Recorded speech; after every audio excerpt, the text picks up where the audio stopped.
What is up, guys? My name of course is Carlo. Welcome yet to another video, and I'm going to be going over a couple of questions that have been thrown at me over the past couple of days regarding my new short film. If you haven't heard, I am making a short film at the moment.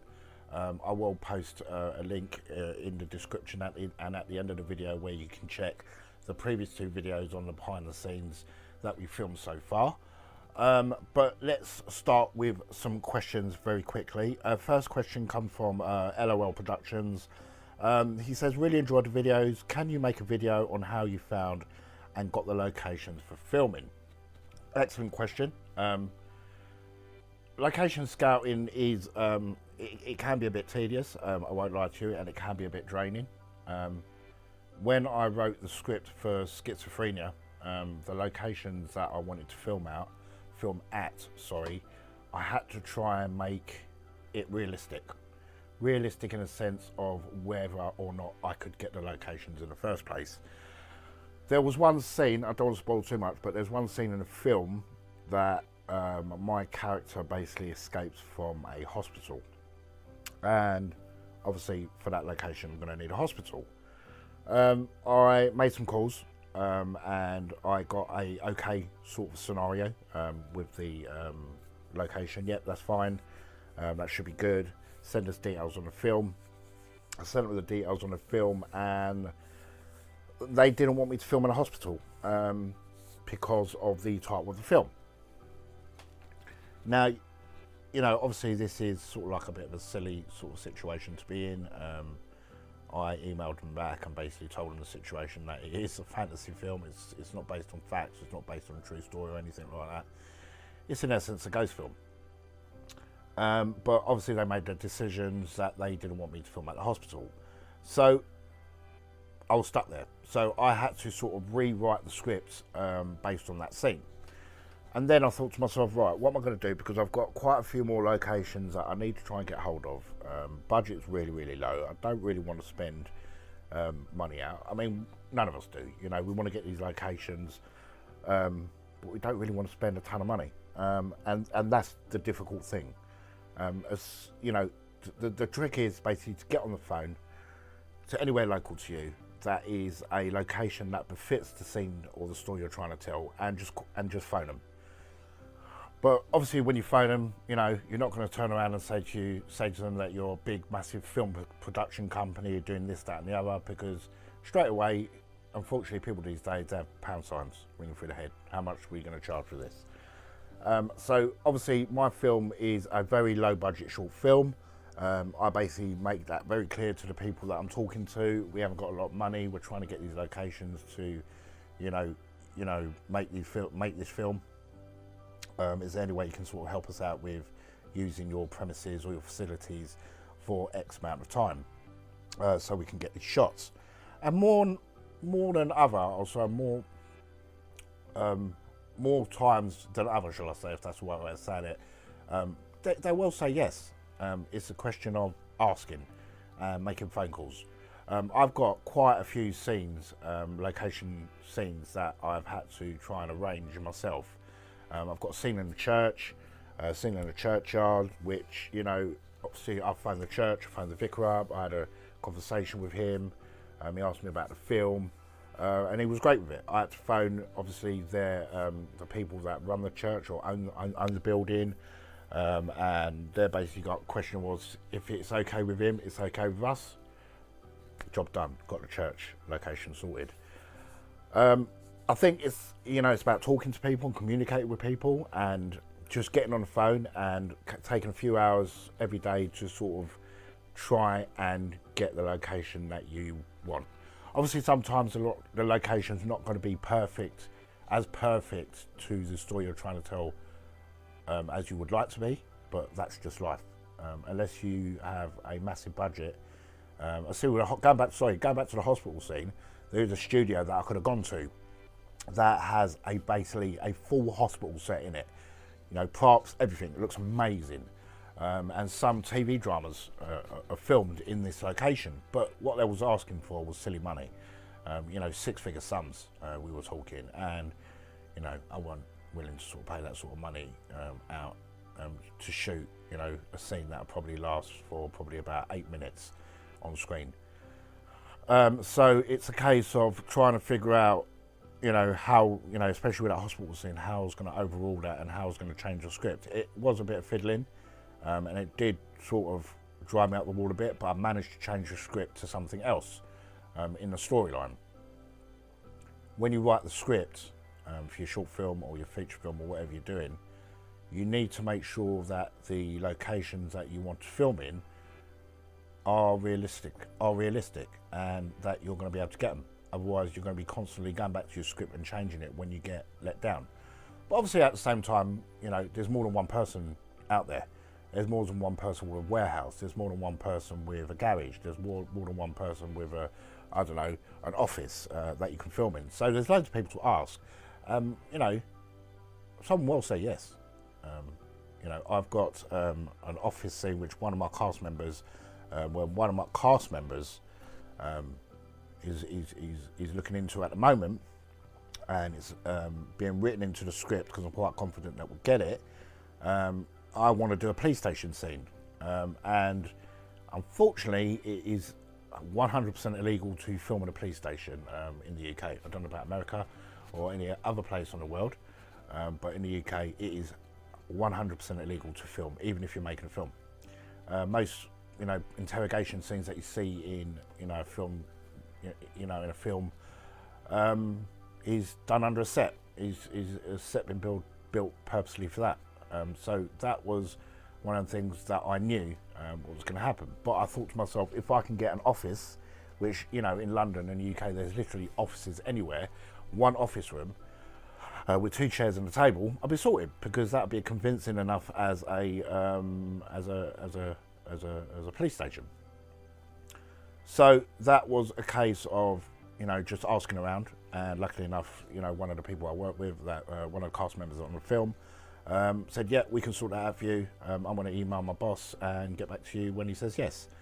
So it's a case of just asking and being persistent with your phone calls, phoning as many people in, you know, that you can, but be realistic. You know, whether you drive a car, if you don't drive a car, obviously you've got to be, you know, look at, you know, transporting gear to wherever you're going, so on and so on. It's going to cost you a bit of money, you know, transport here, transport there, mini cabs, taxis, so on and so on. So you will have to spend a little bit of money. I mean, for the church, obviously, I'm going to make a donation. I'm not just going to go in there and use the facility, even though a church is a public place. Obviously, you know, making a donation, it will give you the opportunity to, if you ever need a church, if I ever needed a church location, again, for a film scene, he knows who I am, and he will know that I'm going to come there, do my bits and pieces, you know, and go home. Obviously, a lot of people worried about how you're going to leave the place as well at the same time. It's not just, oh, is he going to, you know, make a film here, you know, destroy the place, you know, steal something or anything dodgy like that. People sort of worry if it's their own property. And obviously, you know, making sure that they get recognition that you have used their premises in the film helps. You know, if it's a business, for instance, you know, promoting the business for them in the film, in the end credits.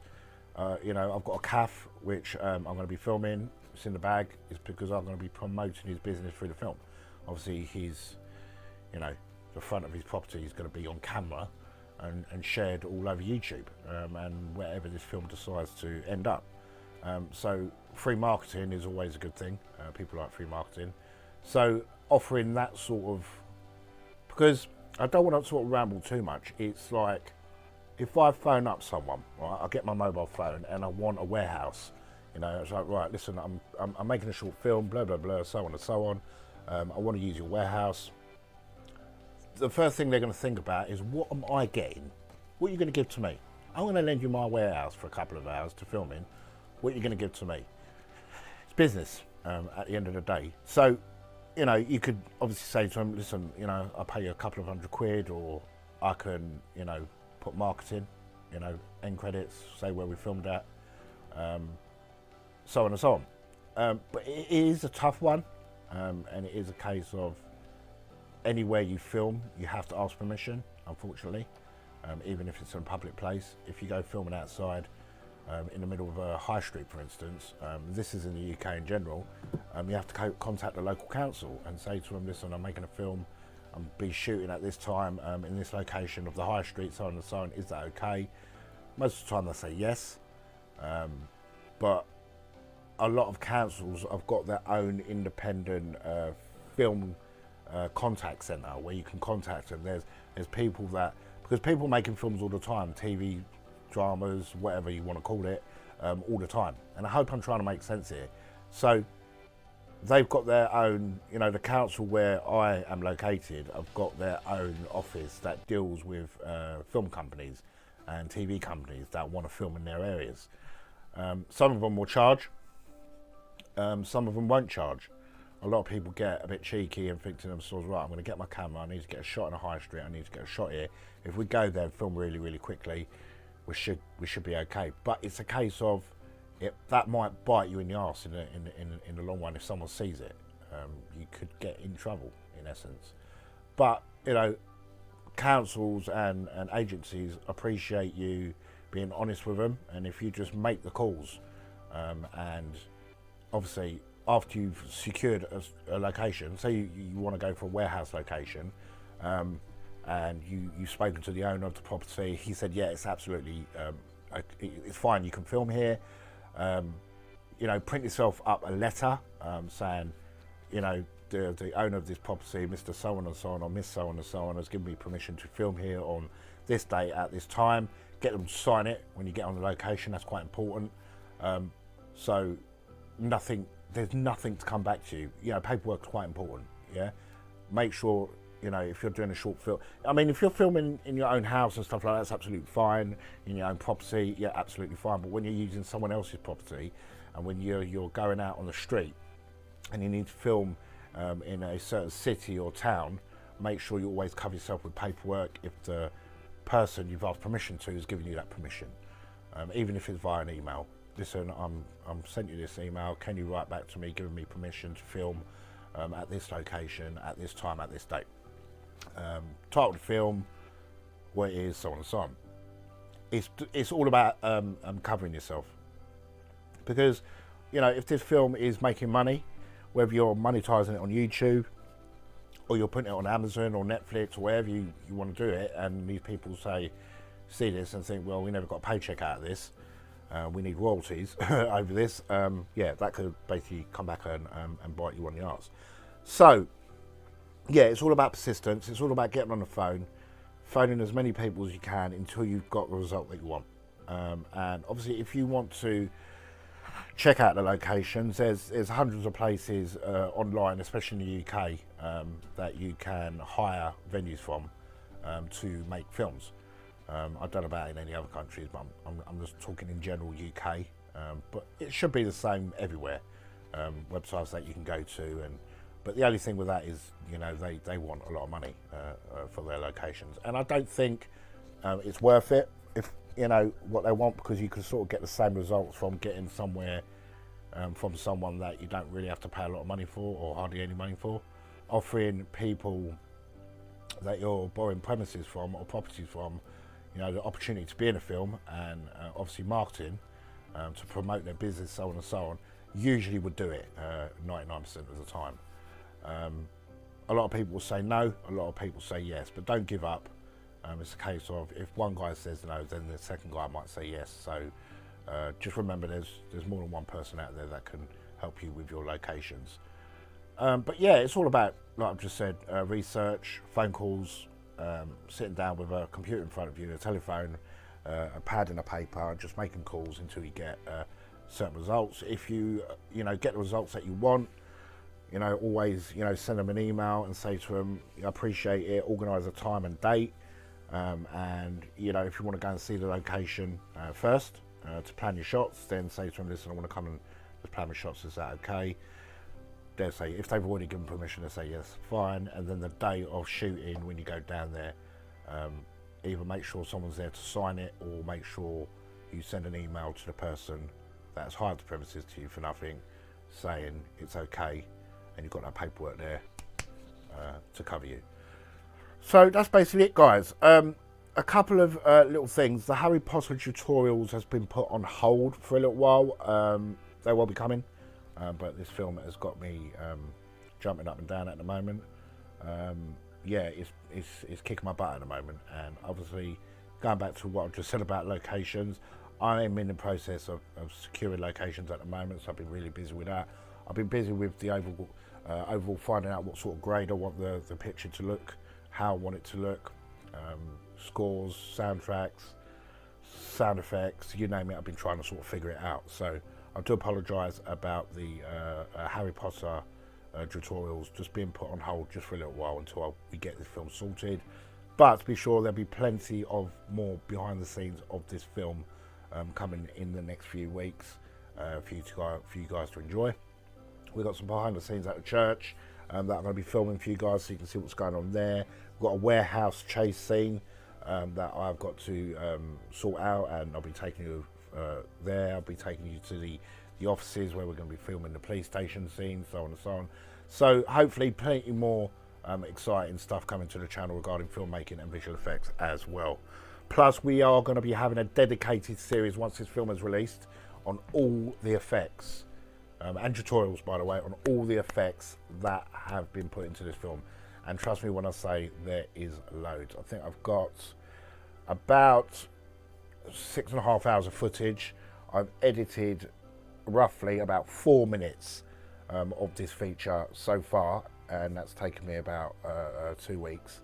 And so far I've got the best part of about 8 heavy visual effects shots just in 4 minutes. So there is plenty more visual effects going into this production. We will start the complete series on that once this film has been released, which is going to be great. And there are some seriously unique techniques in these tutorials which I've never seen done on YouTube before. I never believed that I could literally pull them off, but I have, and they look absolutely insane. I don't know if you can see this monitor here, but I'm just going to give you a little tease of a certain visual effects. If you just bear with me a second. There's a monster there, that's an effect there. Okay, there's a little effect here which I will play you as a teaser. Bear with me. Okay, so that TV in the background on the thing, it is completely CG. It is a complete CG model TV in the background here with flashing LEDs, TV program playing on the background. That is in the film. It's just been color graded at the moment. I'm looking at grades at the moment for that. So there'll be tutorials on that. Some really unique stuff with adding various props to scenes via CG, lighting, loads of visual effects, green screen stuff, you name it, we're going to have it in this film.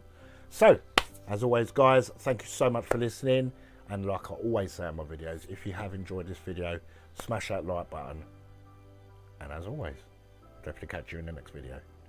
Ciao ciao guys.